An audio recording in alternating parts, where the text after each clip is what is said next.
주님께서 여러분과 함께 루카가 전한 거룩한 복음입니다.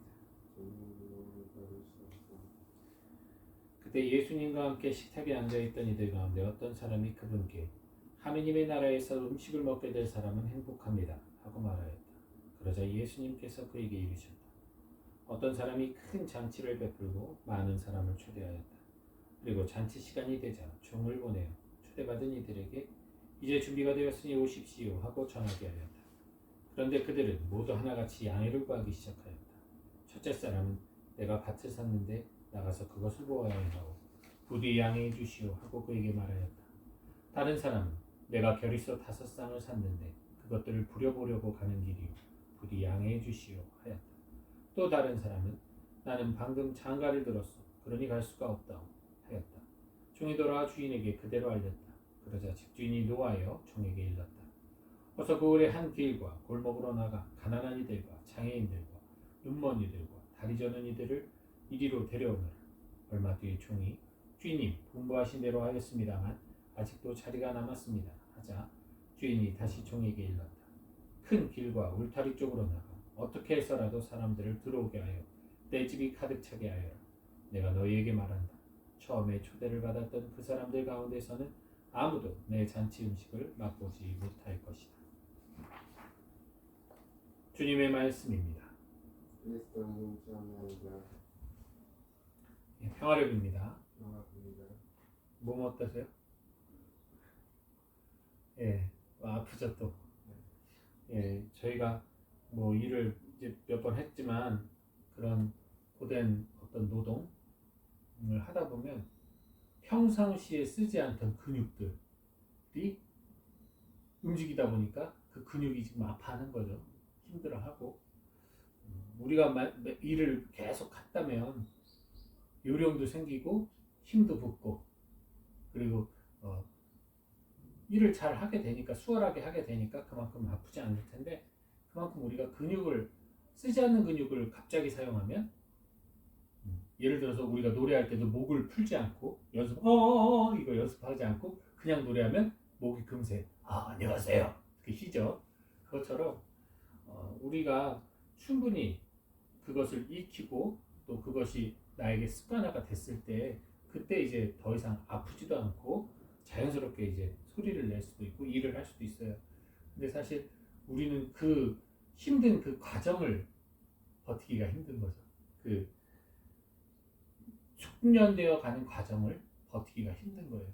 어떻게 보면 신앙생활도 비슷한 것 같아요. 우리가 수도자로서 매일매일 기도하고 매일매일 미사를 봉헌하고 있는데도 우리가 이것이 어떻게 말하면 습관화는 될지 모르겠지만 이것이 여유롭게 기쁘게 다가오기보다는 여전히 피곤할 땐 기도하기가 힘들어지고 또 미사 봉헌하면서도 마음이 막 이렇게 모아지면서 정말 기쁜 마음으로 이 축복의 미사를 봉헌하지 못할 때도 분명히 있어요.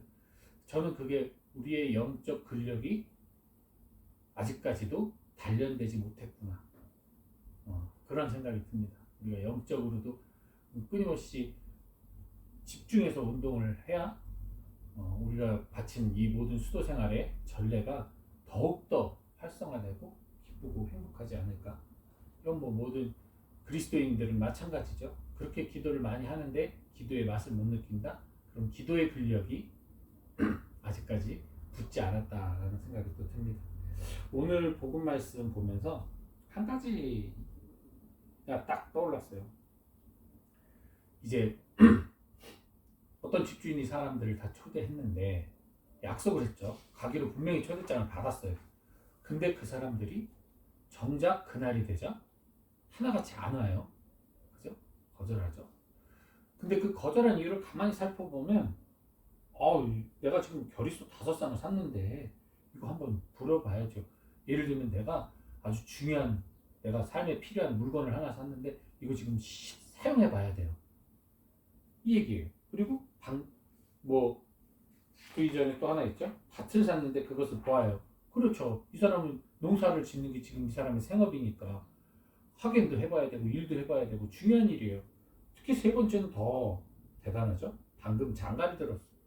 아 지금 신혼인데 내가 잔치집을 가게 생겼어. 지금 내가 내 아내와 시간을 보내야지. 모두 가벼운 이유가 아니에요. 근데 이 사람들한테는 중요한 이유예요. 이 사람들이 살아가면서 가장 필요한 그 시간에 필요한 일들을 해야 돼서 미안합니다. 좀 잔치집에 초대를 받았지만 좀 못 갈 것 같습니다. 양해를 구한 건데 주인이 매우 화가 나요. 그리고 그들은 다시는 아무도 이 잔치집에 못 들어올 것이다 라고 말을 합니다. 뭐 저주에 가깝죠. 이렇게 말씀을 하시는데 생각해 보세요. 우리가 분명히 세례를 받고 하느님 나라 잔치상에 초대장을 받았어. 이게 선약이야. 근데 정작 우리는 선약보다도 우리가 살면서 생긴 우리의 약속들, 나에게 필요한 것들, 내가 원하는 것들, 내가 중요한 것들을 먼저 하기 위해서 우리가 선약을 파기시킨다는 거예요. 그러면 당연히 약속을 먼저 맺었던 하느님의 입장에서 화가 나겠어요? 안 나겠어요? 화가 날 수밖에 없죠. 그러니까 우리가 그것만 좀 생각을 하면 좋을 것 같아요. 하느님과의 약속이 선약이에요. 즉 우리가 죽음과 부활로 구원을 받기로 한 게 우리의 선약이란 말이에요. 이것을 앞서는 것은 어떤 것도 없다는 사실.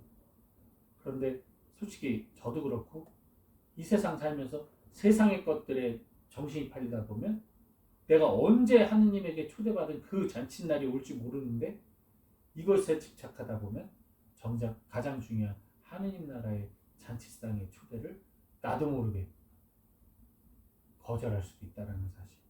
사실 이 이후에 나오는 가난한 이 장애인들 그리고 울타리 쪽으로 나가서 모으는 이 사람들은 죄다 사실 우리들이에요. 처음에 계약의 백성이었던 이스라엘에서 옮겨간 우리들. 근데 우리들이 그렇게 사실 초대받아 응답할 것밖에 남아있지 않은 우리들. 중요할 게 아무것도 없는 죄인인 우리들이 구원의 열차를 탔는데 다시 우리들이 이스라엘 사람들처럼 당시 유대인들처럼 거절을 하게 되는 이런 어리석음을 범하지 않도록 우리들 특별히 선약이 무엇인지 우리가 가장 먼저 맺은 계약이 무엇인지를 기억하면서 살아가는 신앙이 되었으면 좋겠습니다.